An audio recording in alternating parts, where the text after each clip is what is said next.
马达加斯加首都示威行动到当后是几若天啊，就是因为断水断电15点钟，这少年人站出来抗议。警察是强力压制，街头逐天拢有冲突，上无是22个人死亡，上百人受伤得好。联合国来批评讲，这个武力啊用过磅。落尾总统是宣布政府解散，就是希望讲这个示威行动会当豆豆啊来顿好。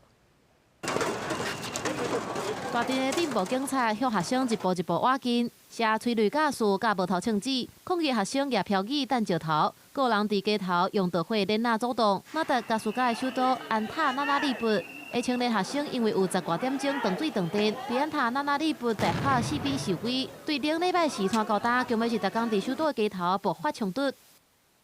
所以啊，天天在那generação TikTok, generação Tsmainin, generação nunum tur saya te ta felan sereu ya di tenya an le mararo firene nai afatra manoty andra tsuela rehefa ianao zany no mitarika an'ilay grevy de mety malalaka be fa rehefa izahay mpianatra vonona mijoro an-tanjatanay 联合国统计已经有至少21个人死亡，超过100人受伤。但是马达加斯加的外交部否认数字，强调这是风声也是错误的信息。外媒指出，这届青年示威受到昆阿甲尼泊尔Z世代运动的启发，是马达加斯加的总统拉乔丽娜自2003年连任以来上严重的挑战。16 ans au pouvoir, on lui a donné maintes chances.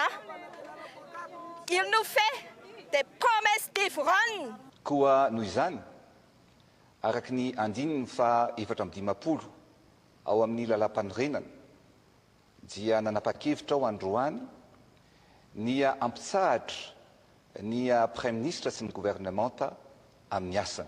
拉乔丽娜强调，伫新的政府产生进前，现任的部会首长会暂时代替职务，处理日常的政务。但是外界质疑，你敢真正会当互民怨转和？马达加斯加这个伫印度洋的岛国，自1960年独立以来，就常常有动乱。2009年，拉乔丽娜就是靠群众运动上台，即马煞因为断水断电，搁再受到挑战。抗议学生呼吁社会袂当搁忍耐，爱站出来争取改变。国际新闻第1人编译。